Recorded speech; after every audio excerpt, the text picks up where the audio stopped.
En cette année 2013, les rois du clash bleu-blanc-rouge se prénomment Booba et Lafouine. Le clash Booba-Lafouine, il est à l'image de l'industrie du disque. Il faut aller vite, il faut faire des buzz rapides.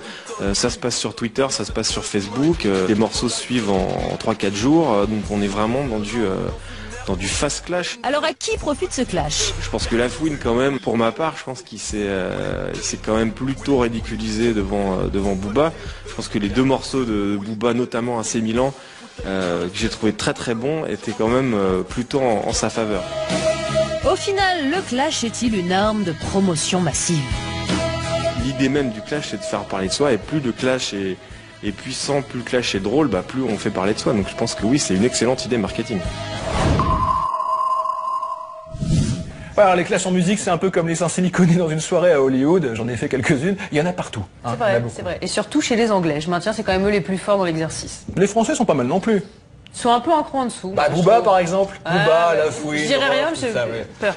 Alors, Booba, c'est le face-à-face de la semaine. J'ai eu la chance de rencontrer Booba et on m'a bien dit avant l'interview, l'attaché de presse m'a bien dit, surtout les clashs, vous n'en parlez pas. Booba en face-à-face, c'est maintenant. Booba s'est imposé comme le grand patron du rap français ces dernières années. Adepte du rap game, il a la punchline facile et le clash collé au corps. Parce qu'il est incontournable, il mérite bien son face-à-face dans Monte le son. Alors, on lit beaucoup de choses à votre sujet. Maintenant que je me suis penché sur votre cas, je me suis rendu compte qu'il y avait énormément de conneries qui sont racontées. Ah ouais, c'est ce que j'allais dire. La plus grosse connerie qu'on ait pu raconter sur vous, c'est laquelle?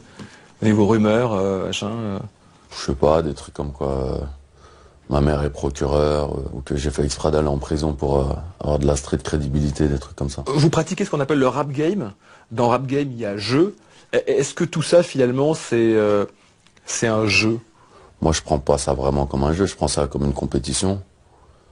Je suis pas prêt à tout. Par exemple, les clashs, c'est pas... Il y a beaucoup de gens qui disent que c'est fait exprès pour faire du buzz. Bah oui, c'est marrant parce que j'ai pas besoin, on m'a juste dit avant l'interview, lui parle pas de clash. Ouais, et c'est vous qui en parlez. Mais moi, j'ai le droit d'en parler. Bah ouais, moi je vous le dis sincèrement. Pour vous, ça m'emmerde parce que je trouve ça dommage que quand on est artiste, une histoire de clash prenne le dessus sur le travail artistique. Moi, je fais pas des clashs pour le buzz. Déjà, moi, si j'avais voulu faire ça, j'aurais fait un clash avant de sortir mon album qui est sorti au mois de novembre. Ouais. J'ai pas fait le clash pour sortir mon album, j'en ai pas besoin. Rof, là où ça a commencé à merdouiller, c'est qu'il s'est attaqué à votre maman. C'est ça? Non, même pas, ça a merdouillé dès qu'il a dit mon nom. Oui, mais en plus de ça, il en a... Ouais, après, c'est la cerise sur le gâteau. De l'extérieur, on a un peu l'impression que toute la presse se sert de ça pour appuyer sur le clash. Le peuple, il aime le sang, c'est Ah normal. voilà, le peuple aime le sang. Bah voilà. Ah voilà.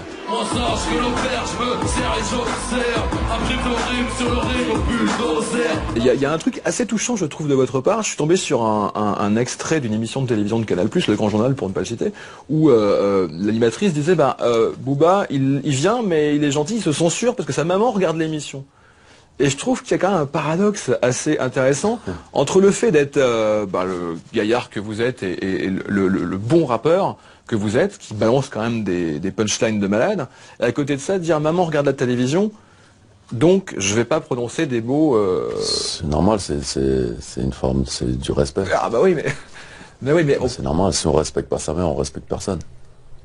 ça c'est intéressant. Moi j'ai honte devant ma mère. Vous avez honte de quoi? De ce que vous avez écrit? Non mais j'ai honte, je me dire je suis humble, je suis un enfant devant ma mère. Ouais. Encore aujourd'hui? À 36 ans. Toujours. Je trouve intéressant aussi un aspect de vous qui est pas assez exploité à mon goût, le côté assez fragile. Je suis pas fragile justement.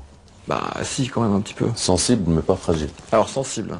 Voilà. Ouais. Et cette sensibilité, vous n'avez pas envie, c'est peut-être un petit peu tôt, de l'exprimer dans votre travail? Bah, s'exprime dans mon travail, il y a des gens qui pleurent à mes concerts. Bon, moi, je vous avoue que j'ai pas pleuré, mais c'est peut-être parce que c'est pas grave. j'ai pas été touché encore à ce niveau-là.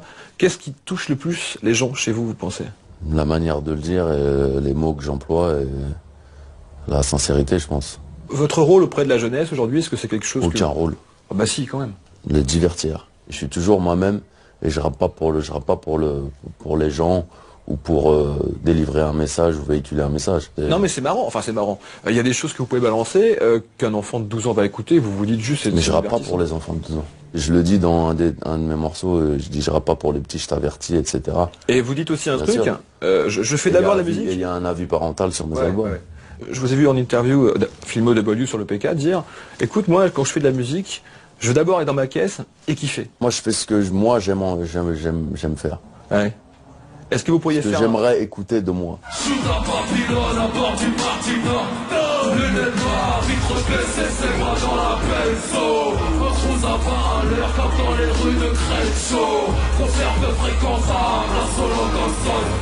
Vous passez beaucoup de temps entre les USA et la France. Voilà.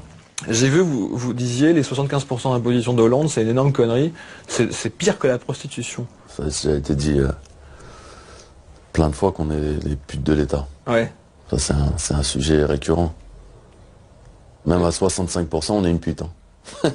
Vous êtes Pire qu'une prostituée. Vous êtes un peu un rappeur de droite quand même. Parce que Miami... Je sais pas ce que ça veut dire la droite, la gauche. Non, vous en foutez. Ça veut rien dire pour moi. D'accord. Je connais ma droite, ma gauche, c'est tout. Ouais. Merci beaucoup. Merci. Parfait. Ça va, on n'a pas été trop long? Très bien. Non, c'est nickel.